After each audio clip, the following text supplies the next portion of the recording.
عليكم الصيام كما كتب على الذين من قبلكم لعلكم تتقون.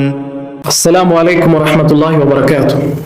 الحمد لله والصلاة والسلام على رسول الله وعلى آله وصحبه ومن تبعهم بإحسان إلى يوم الدين. أما بعد. கண்ணியத்திற்குரிய அல்லாஹ்வின் நல்லடியார்களே, என் அருமைக்கினிய சகோதர சகோதரிகளே, ரமதானிய சிந்தனை என்ற இந்த தலைப்பின் கீழ் நாம் தொடர்ந்து நோன்பு சிறப்புகளை பற்றியும் ரமதான் நோன்பின் சிறப்புகளை பற்றியும் அறிந்து கொண்டு வருகின்றோம். அந்த தொடர்ச்சியில் இன்று நாம் அறிய இருக்கக்கூடிய சிறப்பு என்னவென்றால், ரமதானுடைய நோன்பு சொர்க்கம் செல்வதற்கு காரணமாக இருக்கின்றது. யார் ரமதான் மாதத்திலே நோன்பு நோக்கிறாரோ அந்த நோன்பின் காரணமாக அவர் சொர்க்கம் செல்வார் இன்ஷா அல்லாஹ் என்பதை நாம் அறிந்து இந்த ரமதானுடைய நோன்பை வைக்க வேண்டும்.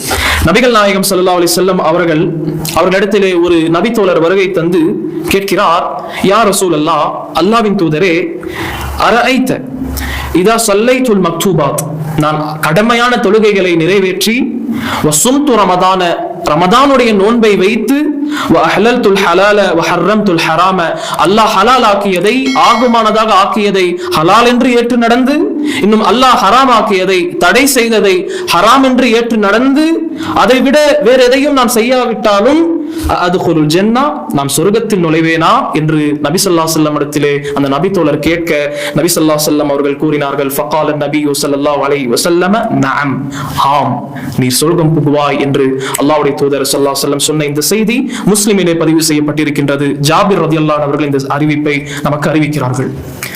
ஆக சிந்திக்க வேண்டும். இந்த ஹதீஸ் நமக்கு என்ன சொல்கின்றது?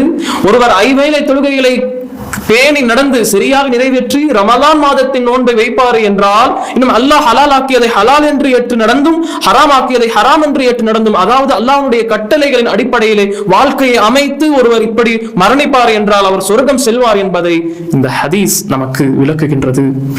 ஆக கண்ணியத்திற்குரியவர்களே, இந்த சிறப்பை முன்வைத்து நாம் ரமதானுடைய நோன்பை வைக்க வேண்டும். ரமதானுடைய நோன்பு என்னுடைய முன் பாவங்களுக்கு அது பரிகாரமாக இருக்கின்றது, பாவங்கள் மன்னிக்கப்படுகின்றது. இன்னும் நான் நாளை இன்ஷா அல்லாஹ் மறுமையிலே சொர்க்கம் செல்வதற்கு காரணமாக இது இருக்கின்றது என்பதை நாம் கவனத்தில் வைத்து இந்த ரமதானுடைய நோன்பை நோக்க வேண்டும். இன்னும் இந்த ஹதீஸிலே நிறைய பலன்களை நாம் சொல்லலாம். சஹாபாக்களுடைய ஆர்வத்தை பாருங்கள். சுப்ஹானல்லாஹ், நபி ஸல்லல்லாஹு அலைஹி வஸல்லம் அவர்களிடத்திலே வந்து அவர்களுக்கு மார்க்கத்திலே எழுந்த கேள்விகளை கேட்கக்கூடியவர்களாக சஹாபாக்கள் இருந்தார்கள். ஆக நாமும் மார்க்கம் சம்பந்தப்பட்ட சந்தேகங்கள் நமக்கு எழும் பொழுது அதை அறியக்கூடிய மார்க்க அறிஞர்களிடத்திலே கேட்டு தெளிவு பெற்றிட வேண்டும் என்பதை இந்த ஹதீஸிலிருந்து நாம் படிப்பனையாக பெறலாம். ஆக ரமதானுடைய காலம், இந்த நேரத்திலே நமக்கு எழக்கூடிய சந்தேகங்களை நாம் மார்க்க அறிஞர்களிடம் கேட்டு தெளிவு பெற வேண்டும். இன்னும் இந்த ஹதீஸ் இதையும் நமக்கு சொல்லுகின்றது, ரமதானுடைய நோன்பு சொர்க்கம் செல்வதற்கு காரணமாக இருக்கின்றது. ஆக இந்த சிறப்பை முன்வைத்து நாம் நோன்பை தொடர்ந்து வைக்க வேண்டும். அல்லாஹ் ரப்பல் ஆலமீன் அந்த பாக்கியத்தை நம் அனைவருக்கும் தந்தல்வானாக. அஸ்ஸலாமு அலைக்கும் வரஹ்மத்துல்லாஹி வபரகாத்துஹு.